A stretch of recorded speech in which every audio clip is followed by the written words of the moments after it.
নাই সেইটো ইস্যু কৰিব নিবিচাৰোঁ নহয় এইটো মুখ্যমন্ত্ৰীক সুধিব আপুনি কেনেকৈ ইস্যু হ'ব মই নকওঁ এইটো বিষয়ে মই 2 লাইন ক'ব লাগে মোক কৈ দিলোঁ মই এইটোও ক'লোঁ যে এইটো বিষয়টো লৈ কেন্দ্ৰীয় national security adviser Ajit Doval তেওঁৰ পুতেকৰ পাকিস্তানী পাৰ্টনাৰ কোন হয় কোন নহয় নিৰ্মলা সীতাৰমণৰ পৰিয়ালৰ কোন কোন ফৰেইনত আছে যিহেতু তেওঁ ফাইনেন্স মিনিষ্ট্ৰী চাই আছে এছ জয়শংকৰ যিকোনো পাকিস্তান বুলি নহয় যিকোনো দেশে যি ভাৰতৰ সাৰ্বভৌমত্ব ভাৰতৰ প্ৰতি আঘাত হনাৰ ব্যৱস্থা কৰিব সেইটোৰ প্ৰতি আমি গুৰুত্ব দিব লাগে বুলি ভাবোঁ যেনেকৈ চীন দেশৰ কথাটো মই গুৰুত্ব দিব লাগে বুলি ভাবোঁ যে চীনে আমাৰ ডোকলাম লৈ আছে এইফালে LOCৰ ওচৰত আমাৰ দুখনকৈ গাঁও পাতিলে সেইফালে আকসাই চীনৰ আপোনাৰ যিজন আমাৰ 3 ইডিয়টছত আছিলে মিষ্টাৰ ৱাং তেওঁ যেতিয়া অনশন কৰিলে এই কথাবিলাক হোৱাৰ পিছত চীনৰ সামগ্ৰী বনোৱা বন্দৰটো এনেকৈ যুদ্ধৰ মাজত যোৱাটো বাংলাদেশে যেতিয়া এটা দ্বীপ দি দিছে চীন দেশক ভাৰতৰ মানে যাতায়াত ব্যৱস্থা ডিফেন্স চিষ্টেম বন্ধ কৰিবলৈ সেইখিনি সময়ত অকল পাকিস্তান বুলি ক'লে এটা মহামূৰ্খামি হ'ব ভাৰতক শত্ৰুতা কৰা যিকোনো দেশকে আমি এই সময়ত গুৰুত্ব দিব লাগে যি ব্যক্তিয়ে নহয় সম্পৰ্কটো আপোনাৰ যদি কাৰোবাৰ শুনক যিকোনো এজনৰ আপুনি সুসম্পৰ্ক কুসম্পৰ্ক দুটা আছে নহয় আপুনি সম্পৰ্ক বুলি ক'লে ইট ইজ এ ৰং ইণ্টাৰপ্ৰিটেশ্যন আমাৰ বহুতৰে ভাল ৰিলেশ্যন থাকে ফ্ৰেণ্ডশ্বিপ থাকে কিন্তু যে যাৰ ইণ্টেনশ্যন বেয়া যে পিছফালেদি চুৰি মাৰি দিয়ে তেনেকুৱা যেনেকৈ কংগ্ৰেছ দলত থাকি এই ৰাজীৱ ভৱনত এজন মানুহে কৈ গৈছিল যে কংগ্ৰেছটো এটা পবিত্ৰ মন্দিৰৰ নিচিনা ইয়াৰ পৰা ওলাই যাব চেষ্টাই কৰিব নোৱাৰি তাৰপিছত সাগাব স্কেমছ কিবাকিবি ওলাই যোৱাৰ পিছত যেনেকৈ তেওঁ গৈ পেলাই একদম দিল্লীত গৈ জানদেলৱালা মন্দিৰৰ ট্ৰেইনিঙত গৈ পেলাই ক'লেগৈ আজিহে মুক্তি পোৱা যেন লাগিছে তেনেকুৱা মানুহৰ পৰা একো আপুনি ভাল কথা আশা কৰিব নোৱাৰে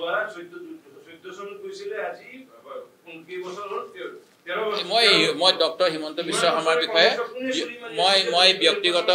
কাৰো ব্যক্তিগত আক্ৰমণ কৰিব বিচৰা নাই আপোনাক সাংবাদিক মহোদয় অনুৰোধ কৰিছোঁ এনেকুৱা প্ৰশ্ন নুসুধিব ইছ্যু লৈ পেলাই মই কৰিছোঁ ইছ্যু লৈ কৰক মই এইটো কাউণ্টাৰ নকৰোঁ মই ব্যক্তিগতভাৱে কাকো আক্ৰমণ নকৰোঁ তথ্য হয় যি কম শেহতীয়াকৈ মই দেখিছোঁ কিন্তু মই যোৱাকালি কৈছোঁ যে মই এতিয়াই এই বিষয়ত মতামত নিদিওঁ কাৰণ তেখেতে কেতিয়াবা আমাক গালি পাৰে তাৰপিছত কয় খং উঠিছিল কাৰণে গালি পাৰিলোঁ অৰ্থাৎ প্ৰত্যাহাৰো কৰে যেনেকৈ এতিয়া উজনিত গৈ চকুৰ আলিয়ে আমাক গালি পাৰিলে তাৰপৰা কৈছে মই আপোনালোকৰ ল'ৰা মাফ কৰি দিয়ক তেনেকুৱা ধৰণৰ হ'লে মানে ৰাজনীতিত স্পষ্টতা নাথাকিলে অলপ দিগদাৰ ক'বলৈ মই আৰু 2 দিনমান অপেক্ষা কৰিম তাৰপিছতহে ৰাজনৈতিক মন্তব্য দুটামান দিম ভোট বিভাজন সম্পূৰ্ণ হৈছে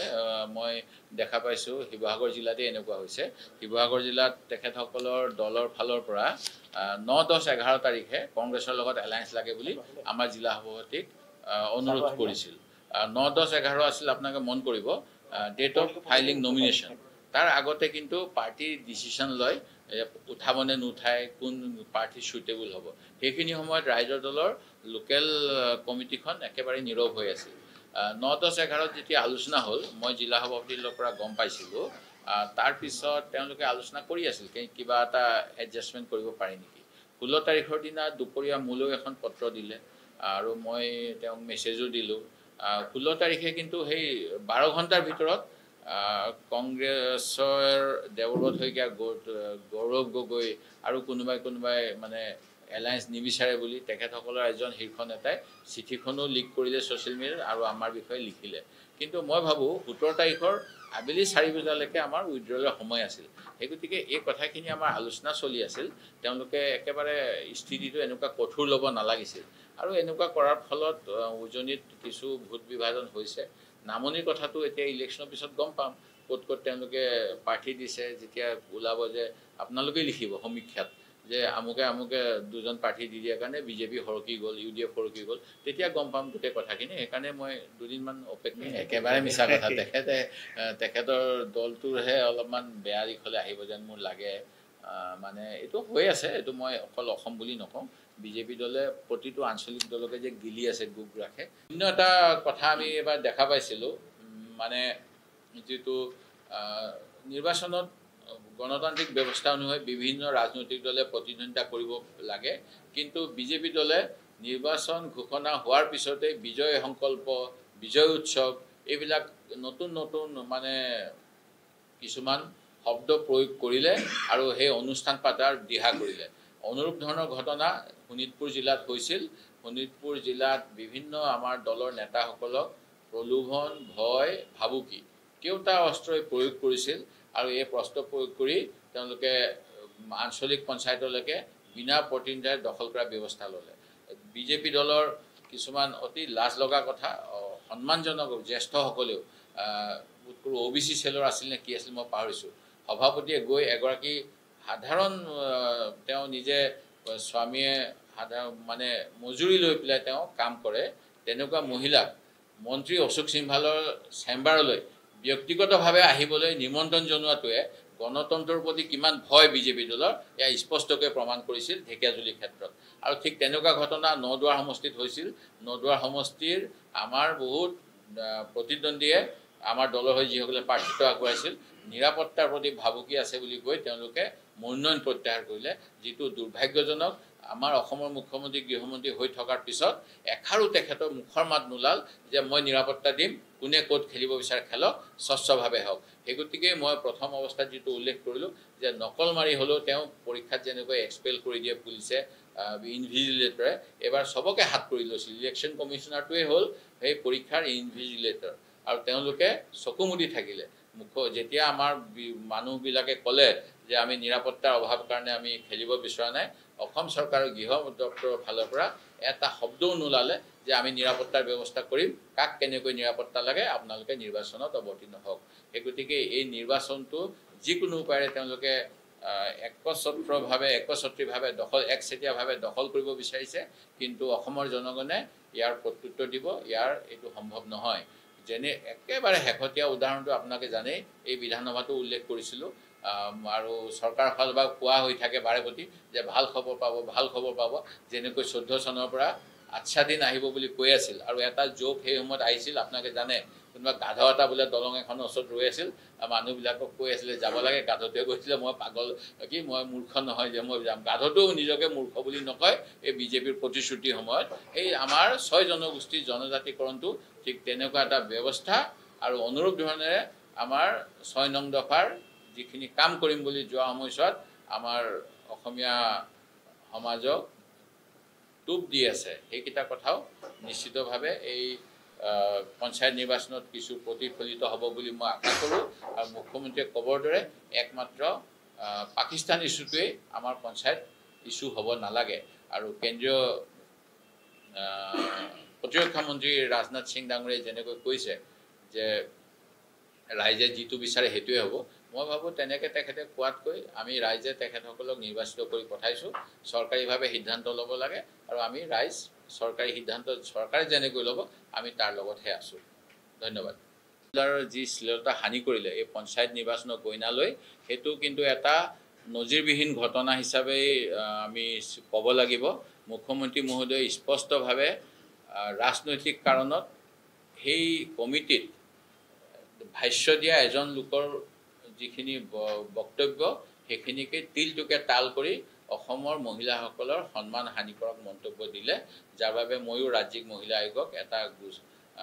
পত্ৰ লিখি গোচৰ ল'বলৈ দাবী জনাইছোঁ কাৰণ যিজন ব্যক্তিয়ে এইখিনি কথা ক'লে তেওঁক চৰকাৰী ৰাজসাক্ষী হ'বৰ যোগ্যতা নাই বুলি CBI আদালত আৰু গুৱাহাটীৰ হাইকোৰ্টে তেওঁৰ ৰিকুৱেষ্ট টাৰ্ণ ডাউন কৰিছিল তাৰপিছত গৈ তেখেতে এটা ভাষ্য দিছে সেইটো কিন্তু বিপ্লৱ শৰ্মা কমিটিৰ ভাষ্য নহয় মুখ্যমন্ত্ৰী মহোদয়ে এনেকুৱা ধৰণৰ কথাখিনি উপস্থাপন কৰিলে কাৰণ তেখেতৰ বাক চাতুৰ্যতা আছে বুলি তেখেতৰ শত্ৰুসকলেও স্বীকৃতি দিয়ে গতিকে মিছা সঁচা কৰিবলৈ তেওঁৰ যি যত্ন সেই যত্নটো তেওঁ কৰিলে কিন্তু ইয়াৰ আমি প্ৰতিবাদ কৰিছোঁ আমাৰ এই সময়ছোৱাতে আমি যিখিনি কৈছোঁ তাৰ উপৰিও ডিলিমিটেশ্যনটো যেনেকৈ লোকসভা বিধানসভাৰ কাৰণে কৰা হ'ল পঞ্চায়ত নিৰ্বাচনতো তেনেকুৱা এটা ত্ৰুটিপূৰ্ণ ডিলিমিটেশ্যন কৰা হৈছে মোৰ শিৱসাগৰ জিলাৰ মোৰ সমষ্টিত ৩,৫০০ ভোটাৰক লৈ এখন গাঁও পঞ্চায়ত হৈছে আৰু এটা বিশেষ সম্প্ৰদায়ৰ ৪,০০০ ভোটাৰক লৈ এটা ৱাৰ্ড গঠন হৈছে অনুৰূপ ঘটনা নামনি অসমৰ বহুত অঞ্চলত হৈছে। ইয়াৰ যোগেদি পঞ্চায়ত ব্যৱস্থাটোৰ যি ৰাইজৰ ওচৰলৈ চৰকাৰ পहुঁচাই দিয়াৰ ব্যৱস্থা তাক কিন্তু হত্যা কৰা হৈছে। আৰু এই কামখিনি বৰ্তমানৰ বিজেপি চৰকাৰৰ হিমন্ত বিশ্ব শৰ্মাৰ নেতৃত্বাধীন চৰকাৰখনেই কৰিছে, যিহেতু তেওঁলোকক আমি ওজৰ আপত্তি দিয়া সত্ত্বেও এইবিলাক তেওঁলোকে গ্ৰহণ কৰা নাছিল। ৰাজনৈতিকভাৱে এই ডিলিমিটেশ্যন প্ৰক্ৰিয়াটো কৰা হ'ল আৰু তাৰ বিৰুদ্ধে গোচৰো হৈছিল, আপোনালোকে গম পায়। কংগ্ৰেছ মন্ত্ৰীসভাত ডক্টৰ হিমন্ত বিশ্ব শৰ্মা ডাঙৰীয়া মন্ত্ৰী হৈ আছিল। মই আগতে যিখিনি কথা ক'লোঁ, সূতা কম্বল এইবিলাকক তেওঁ এতিয়া মানে একদম খুব নিকৃষ্ট কাণ্ড বুলি কংগ্ৰেছক বদনাম কৰিবলৈ বিচাৰিছে। কিন্তু কেবিনেট ডিচিশ্যনটোত তেওঁ মন্ত্ৰী হৈ আছিল, তেখেতে পৰিকল্পনা আৰু উন্নয়ন বিভাগৰ মন্ত্ৰী আছিল। এই গতিকে তেখেতে যদি মোৰ কথাখিনি মই ভুল কৈছোঁ বুলি কিবা তেওঁৰ কেবিনেটত ডিচেণ্ট নোট দিছিলে, সেই কথাখিনিও মই জনাবলৈ আহ্বান জনাইছোঁ। নহ'লে সূতা কম্বল দিয়াৰ বাবে বদনাম নকৰি কংগ্ৰেছৰ দিনৰ মন্ত্ৰী হিচাপে তেওঁ কৃতিত্ব লোৱা উচিত, যিহেতু বৰ্তমান চৰকাৰখনে সূতাও দিব পৰা নাই, যাৰ ফলত আমাৰ গাঁও অঞ্চলৰ মহিলাসকলে শিপিনীসকলে কিবা এটা কৰি উপাৰ্জন কৰিব পাৰিলে হয়। কিন্তু এই বিজেপিৰ মিছা প্ৰলোভন, যিটো গছপুলি ৰুলে 10,000 টকা দিম বুলি সেই সময়তে কোৱা হ'ল, এতিয়া তাৰ ভেলুটো 10,000 টকা নহয়গৈ, যিহেতু আমাৰ মানে বজাৰ মূল্য সামগ্ৰীৰ বাঢ়িছে। বা লাখপতি বাইদেউৰ নামত যেনেকৈ যোৱা ৰাহুল গান্ধীৰ 17 জানুৱাৰীৰ অসম ভ্ৰমণৰ দিনটোৰ পৰা এতিয়ালৈকে চোচৰাই আছে, সেইখিনি কমচে কম নহ'ল হয়। তাৰ পৰিৱৰ্তে মহিলাসকলে কিছু উৎপাদনশীলতা কাম কৰিব পাৰিলে হয়। আৰু এইখিনি নকৰি পেলাই অসমীয়া মহিলাসকলৰ তেওঁ অফিচে অফিচে যেনেকৈ চোচৰাই ফুৰিলে, এইটো অতি দুৰ্ভাগ্যজনক। অন্যতম এটা বিষয় আছিল, তেওঁ এতিয়া ঠিক এইখিনি সময়তে ঘৰৰ কথা ক'লে যে ঘৰ দিয়া হ'ব আৰু জীৱিকা সখীসকলক ব্যৱহাৰ কৰিছে। কিন্তু এই ঘৰবিলাক প্ৰকৃততে 2011 চনতে লাষ্ট ছ'চিঅ' ইকনমিক চেঞ্চাছ হৈছিল, সেই চেঞ্চাছৰ ঘৰখিনিও দিয়া হ'ব। আৰু গোটেই ভাৰতবৰ্ষত এটা এপ আছে যিটোত ছেল্ফ লোড কৰিলে হয় ঘৰৰ বিষয়ে, কিন্তু ইয়াত ৰাজনৈতিকভাৱে অসমীয়া মানুহখিনিক শিকলিৰে বান্ধিবলৈ তেওঁৰ দলত যাতে ভোট দি থাকে, তেওঁ সেই গতিকে জীৱিকা সখীসকলক ব্যৱহাৰ কৰিছে, এপটো মুকলি কৰি দিয়া নাই, যিটো যোৱা 19 তাৰিখে পলাশবাৰীৰ সভাত ঘোষণা কৰিছিল। সেই গতিকে আমি এই কথাখিনি ইতিমধ্যে ভাৰত চৰকাৰক অৱগত কৰিছোঁ, যাতে এপটো মুকলি কৰি যিটো গোলামী এটা ব্যৱস্থা কৰাব বিচাৰিছে দেশৰ নাগৰিকসকলক, তেওঁলোকৰ অধিকাৰটো এটা বিশেষ দলক ভোট দিলেহে পাব বুলি ক'ব বিচাৰিছে, তাৰ পৰা যাতে তেওঁলোকক মুক্ত কৰিব পাৰি, যেনেকৈ কংগ্ৰেছৰ নেতৃত্বত ব্ৰিটিছৰ গোলামীৰ পৰা মুক্ত হৈছিল ভাৰতবাসী, একেই বৰ্তমানে বিজেপি চৰকাৰে দেশৰ দুখীয়া জনগণক আঁচনি কাটি দিম বিজেপিক ভোট নিদিলে বুলি কোৱা এই ব্যৱস্থাটোৰ পৰা আমি যাতে মুক্ত কৰিব পাৰোঁ, তাৰ বাবে আমি পঞ্চায়তত অৱতীৰ্ণ হৈছোঁ, আমি চেষ্টা কৰিছোঁ। আৰু বি টিম নমুৱাইছে, মই বি টিমখিনিৰ কথা নকওঁ, আৰু স্পষ্ট হ'ব দুদিনমান পিছত। বিজেপিৰ কোনে বিজেপি দলক সহায় কৰিবলৈ ক'ত কেনেকৈ প্ৰাৰ্থী দিছে, এই কথাখিনি অলপ দিন পিছত স্পষ্ট হ'ব, তেতিয়া ৰিজাল্টখিনি ওলাব। তেতিয়া আমাৰ বহুত যি অঞ্চলত আমাৰ ভোট ভাল হৈ আছিল, তাতে কংগ্ৰেছৰ নেতাসকলক নি এটা দুটা বিশেষ দলে প্ৰাৰ্থিত্ব আগবঢ়াইছে, যিটো শিৱসাগৰ জিলাৰ পৰা যিহেতু মই আহিছোঁ, মই স্পষ্টভাৱে তাৰ প্ৰমাণ দিব পাৰোঁ। কিন্তু আজি মই বেছি কথা ক'ব নিবিচাৰোঁ। যিকোনো খবৰৰ বাবে যোগাযোগ কৰক 7099017330 লগতে 7099017110 নম্বৰত।